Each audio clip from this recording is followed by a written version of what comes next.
Puji Tuhan. Tuhan Yesus memberkati kita semua. Kita akan membuka Alkitab bersama-sama di dalam 1 Korintus 9 ayat 24 sampai dengan ayatnya yang ke-27. 1 Korintus 9 ayat 24, 25, 26 dan 27. Bapak Ibu yang wanita membaca ayatnya 24, yang pria yang bapak-bapak membaca ayatnya 25, 26 wanita dan 27 kita akan membacanya bersama-sama. Yang wanita sudah siap? Oke, 1, 3.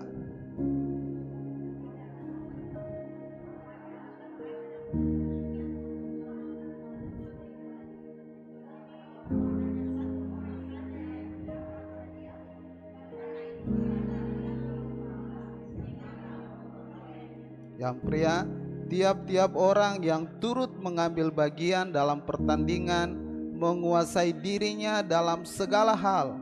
Mereka berbuat demikian untuk memperoleh suatu mahkota yang fana, tetapi kita untuk memperoleh suatu mahkota yang abadi.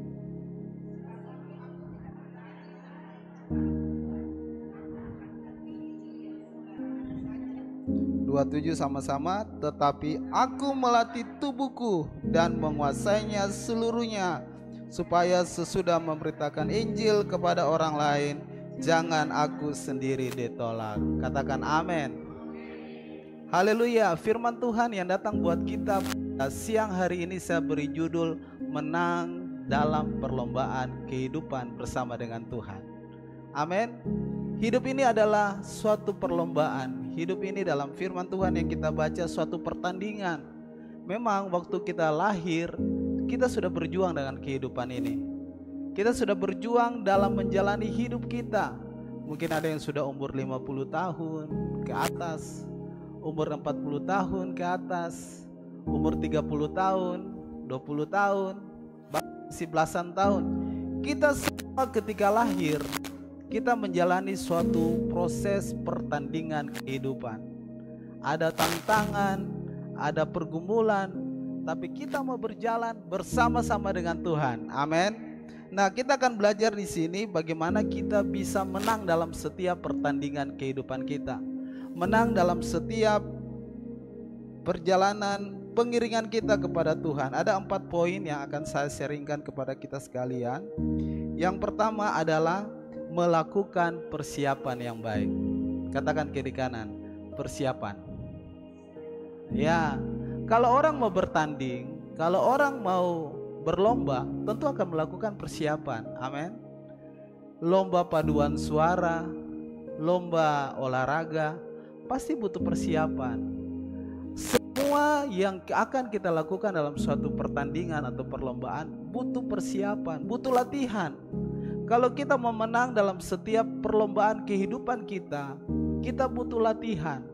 Ada 2 poin yang saya catat dalam pembacaan kita, bahkan di kitab Ibrani. Yang pertama adalah ketekunan. Katakan ketekunan. Orang yang mempersiapkan diri itu dia harus tekun. Tekun adalah konsisten, melakukan terus menerus. Nah, kita sudah dipercayakan oleh gembala di tempat gini, gembala senior di tempat ini diberikan surat penugasan. Sudah terima SK, ada mapnya juga ya. Kita foto, kita sudah terima tugas. Dan dalam menjalankan ini, kita harus melakukannya dengan tekun. Amin. Tekun itu konsisten. Tidak orang bilang, hari ini saya mau melayani, minggu depan saya libur dulu, tidak usah melayani dulu. Tidak bisa seperti itu. Ketika kita diberikan kepercayaan untuk melayani Tuhan, kita harus melakukannya dengan tekun. Kita harus melakukannya dengan konsisten. Kita buka Alkitab di dalam Ibrani 12.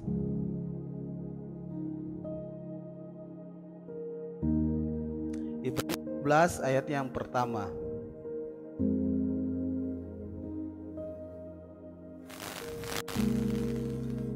Ini penyesuaian ya.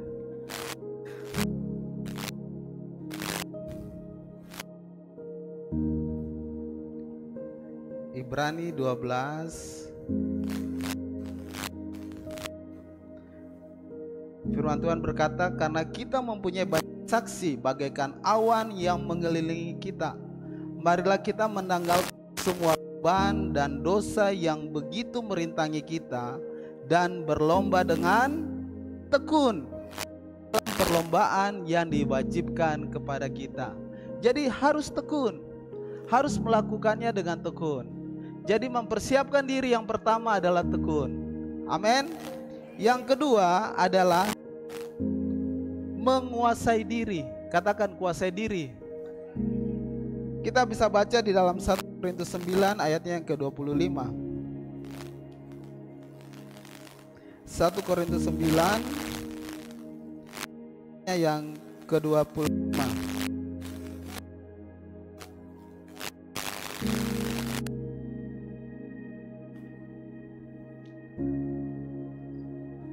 Oh, 22 ya. 1 dan kembali kita tadi.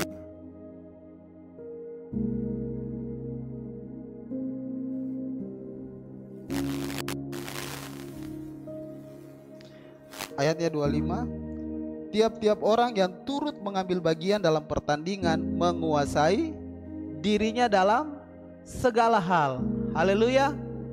Jadi mempersiapkan diri yang pertama tekun, yang kedua menguasai diri. Kalau orang sudah dinyatakan akan ikut pertandingan, pasti dia akan melatih dirinya. Misalnya kalau mau ikut lomba pragawati gitu ya, busana, pasti kan akan jaga makan, jaga istirahat, kuasai diri. Kalau mau menyanyi pasti jaga suara gitu kan. Mau ikut lomba Indonesian Idol misalnya, pasti akan jaga suaranya, latihannya baik, kuasai diri. Jadi orang yang menguasai diri adalah orang yang bisa memimpin pikirannya, perasaannya dan tindakannya. Pikiran itu dikuasai, dipimpin oleh Tuhan lewat firman Tuhan yang dibaca setiap hari. Jadi menguasai diri adalah tindakan untuk bisa menjaga pikiran, perasaan dan tindakan. Jadi pikiran Kristus itu harus menjadi milik kita. Amin. Perasaan itu jangan suka perasaan orang bilang baper, suka galau, suka bawa perasaan gitu ya, sesedikit tersinggung. Dalam perjalanan ini kita tidak boleh seperti itu. Kita tidak boleh sedikit-sedikit bawa perasaan. Ibu gembala tidak menyapa saja sudah pikir ini Ibu gembala marah saya apa ya. Padahal sebenarnya Ibu gembala lagi pusing ngurusin yang lain.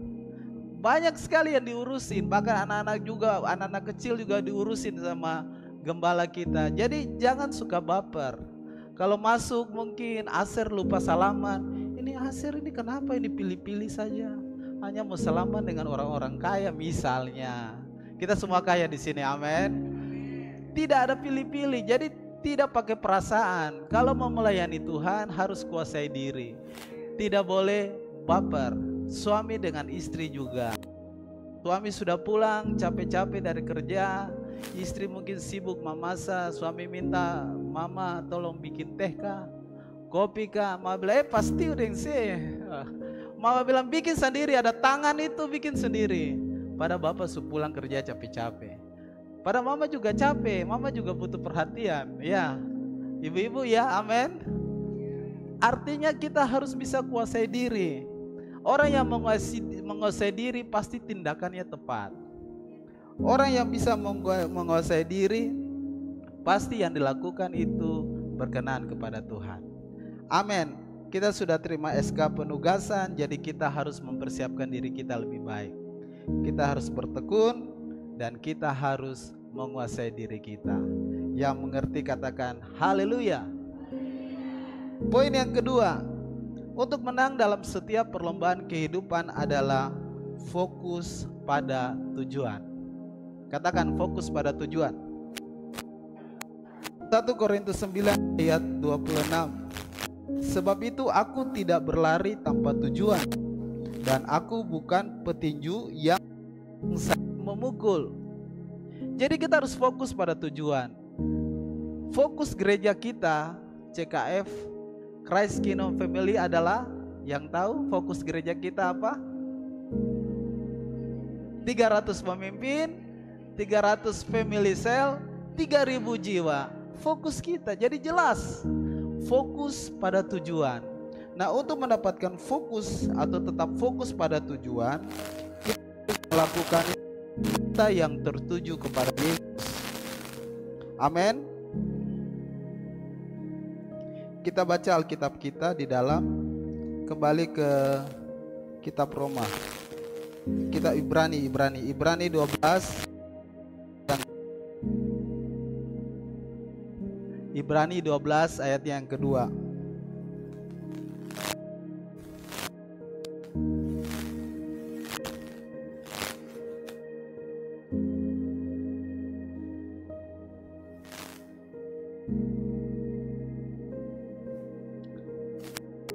Marilah kita melakukannya dengan mata yang tertuju kepada Yesus, yang memimpin kita di dalam iman dan yang membawa iman kita itu kepada kesempurnaan, yang dengan mengabaikan kehinaan tekun memikul salib, ganti sukacita yang disediakan bagi Dia yang sekarang duduk di sebelah kanan takhta Allah. Marilah kita melakukannya dengan mata yang tertuju kepada Yesus. Artinya fokus kita jelas, 300 pemimpin, 300 family cell, 3.000 jiwa, dan kita melakukannya dengan mata yang tertuju kepada Tuhan Yesus. Orang yang melakukan dengan mata yang tertuju kepada Tuhan Yesus adalah orang yang menaruh pengharapan kepada Tuhan Yesus. Amin. Orang yang melakukan dengan mata yang tertuju kepada Tuhan Yesus selalu mengharapkan kekuatan hanya kepada Tuhan Yesus. Orang yang melakukan dengan mata yang tertuju kepada Tuhan Yesus, dia percaya bahwa Tuhan Yesus adalah sumber segala sesuatu dalam kehidupannya. Fokusnya benar. Amin. Fokus Bapak Ibu apa? Kemana? Ke surga bersama dengan Tuhan Yesus selamanya. Jadi ada cerita, satu kali guru agama ini mengajar.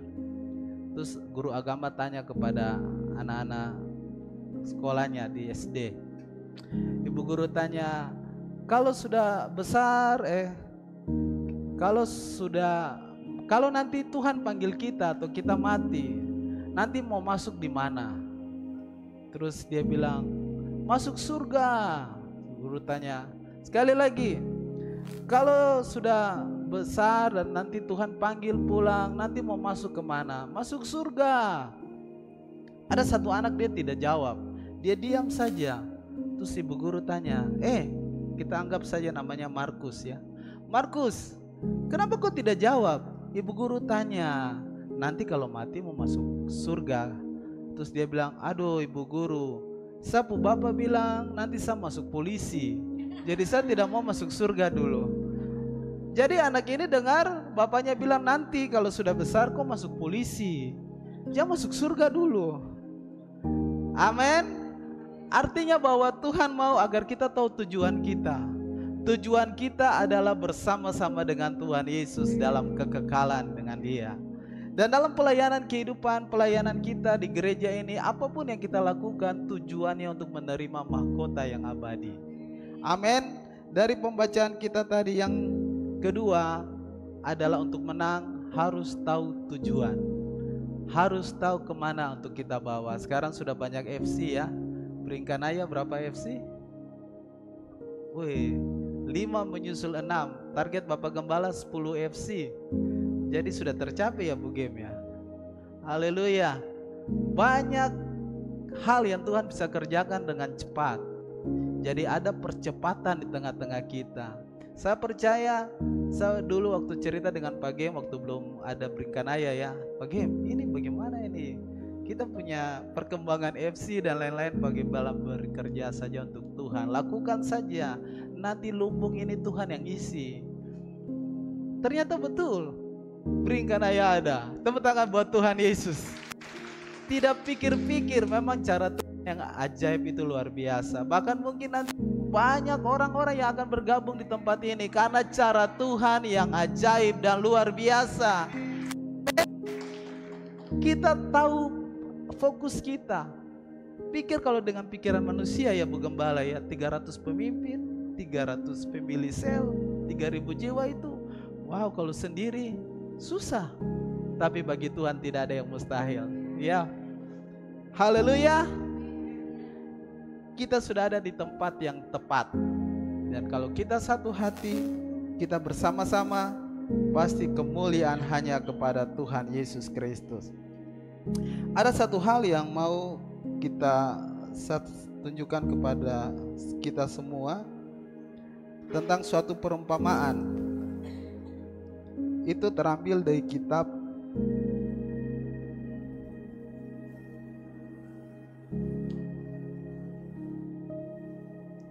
perumpamaan tentang Tuhan memilih pekerja-pekerjanya.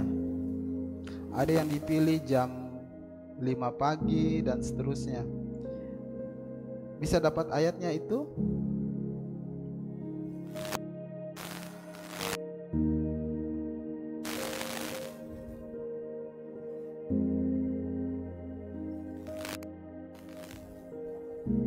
Matius 20. Saya tergerak untuk membacanya. Kita buka Matius 20. Ini menarik buat kita para pelayan. Perumpamaan tentang orang-orang upahan di kebun anggur. Adapun hal kerajaan sorga sama seperti seorang tuan rumah yang pagi-pagi benar keluar mencari pekerja-pekerja untuk kebun anggurnya. Setelah ia sepakat dengan pekerja-pekerja itu, ia mengenai upah sedinar sehari. Ia menyuruh mereka ke kebun anggurnya. Kira-kira pukul 9 pagi ia keluar pula, dan dilihatnya ada lagi orang-orang yang menganggur di pasar. Katanya kepada mereka, "Pergi jugalah kamu ke kebun anggurku, dan apa yang pantas akan kuberikan kepadamu." Dan mereka pun pergi. Kira-kira pukul 12 dan pukul 3 petang ia keluar pula dan melakukan sama seperti tadi. Kira-kira pukul 5 petang ia keluar lagi dan mendapatkan orang-orang lain pula. Lalu katanya kepada mereka, "Mengapa kamu menganggur saja di sini sepanjang hari?" Kata mereka kepadanya, "Karena tidak ada orang yang mengupah kami." Katanya kepada mereka, "Pergi jugalah kamu ke kebun anggurku." Ayat 8. Ketika hari malam, Tuhan itu berkata kepada mandornya, "Panggillah pekerja-pekerja itu dan bayarkan upah mereka, mulai dengan mereka yang masuk terakhir hingga mereka yang masuk terdahulu." Maka datanglah mereka yang mulai bekerja kira-kira pukul 5, dan mereka menerima masing-masing 1 dinar. Ayat 10. Kemudian datanglah mereka yang masuk terdahulu, sangkanya akan mendapat lebih banyak, tetapi mereka menerima masing-masing 1 dinar juga.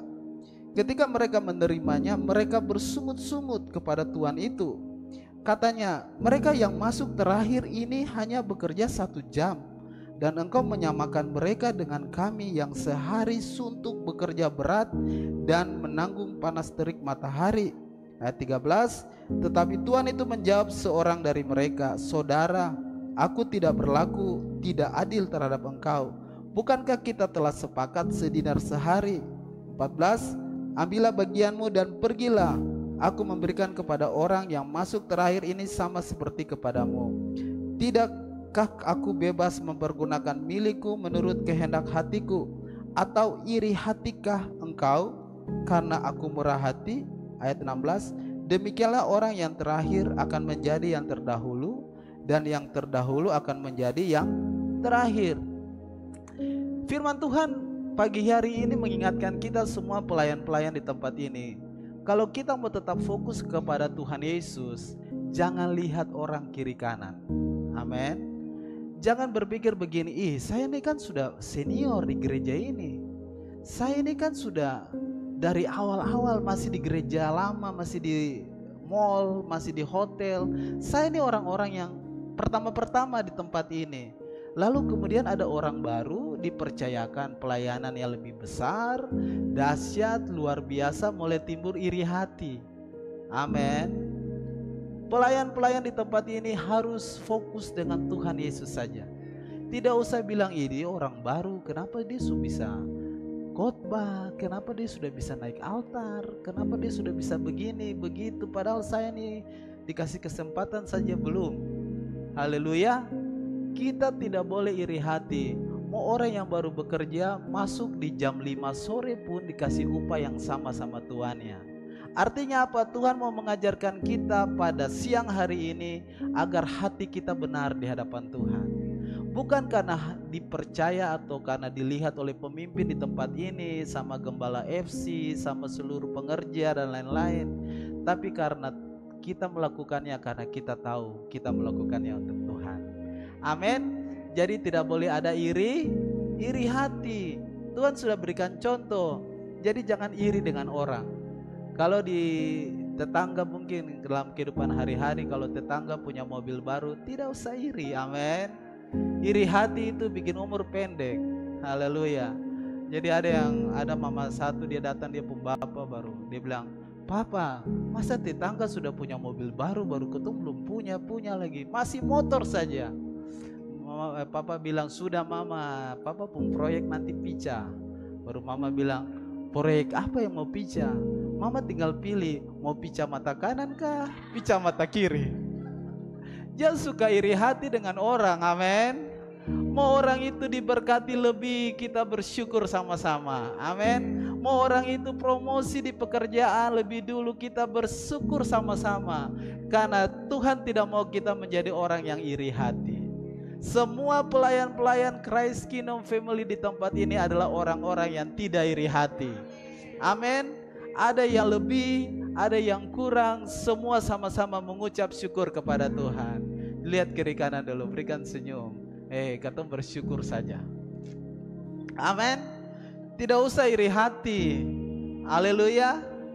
Amin. Poin yang ketiga, agar kita menang dalam setiap tantangan kehidupan kita adalah mengatasi rintangan yang terjadi. Haleluya.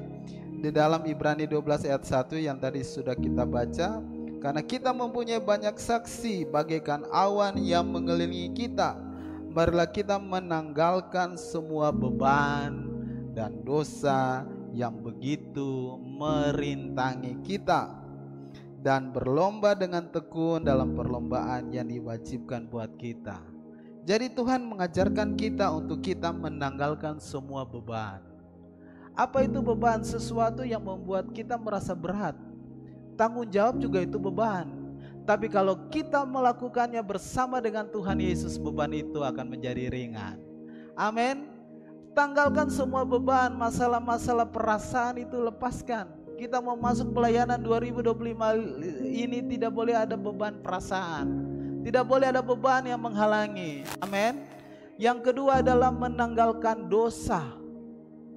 Dosa itu harus diakui di hadapan Tuhan. Dosa itu harus bertobat. Hal-hal kebiasaan buruk itu harus ditinggalkan. Minta Roh Kudus membarui hati dan pikiran kita, dan terus hidup dekat dengan Tuhan, sehingga kita dapat membuang segala dosa itu dalam kehidupan kita. Yang mengerti katakan haleluya. Rintangan-rintangan itu bersama dengan Tuhan kita akan mampu melewatinya. Amin. Yang mengerti katakan haleluya. Amin. Kemudian yang terakhir, yaitu kita harus fokus untuk memenangkan perlombaan itu. Jadi memenangkan perlombaan. Katakan memenangkan. Jangan sampai sudah masuk dalam perlombaan tidak menang. Sayang sekali kan? Kalau kita sudah mengambil bagian dalam pekerjaan Tuhan di tempat ini, kita harus fokus untuk bisa memenangkan perlombaan ini sampai akhir kita menerima mahkota kehidupan yang Tuhan percayakan buat kita. Kita harus memenangkan perlombaan ini dengan iman. Walau kita pikul salib, kita tetap percaya, tekun melakukannya sampai kita mencapai garis finish dan mendapatkan mahkota yang abadi. Haleluya. Di dalam 1 Korintus 9 ayat 25c, kita akan menerima mahkota yang abadi bersama dengan Tuhan. Jadi 4 poin tadi. Yang pertama adalah mempersiapkan diri, persiapan yang baik. Yang kedua, fokus pada tujuan. Yang ketiga, yang keempat, yang terakhir, memenangkan perlombaan. Saya percaya kalau kita semua mengerti bagaimana memenangkan perlombaan iman ini bersama-sama dengan Tuhan, kita menyiapkan hidup kita, persiapan diri kita, mau melayani persiapan diri, pasti latihan dulu, ya kan? Persiapan yang baik membawa hasil yang baik. Orang yang sukses itu orang yang bisa mempersiapkan semuanya dengan baik. Mau menjadi seorang presenter yang baik, mau presentasi yang baik, tentu menyiapkan diri. Saya juga menyiapkan diri untuk bawa firman. Artinya persiapan itu penting. Bukan tiba-tiba langsung bisa berdiri bawa firman. Semua butuh proses. Bukan hasil akhirnya yang kita lihat dulu, tapi proses menjalani itu yang harus kita lakukan terus dengan Tuhan. Siapkan dirimu lebih lagi buat Tuhan. Fokus kepada tujuanmu. Melepaskan semua rintangan beban yang menghalangi, dan pastikan kemenangan itu menjadi milik kita semua. Amin. Berikan tepuk tangan buat Tuhan Yesus.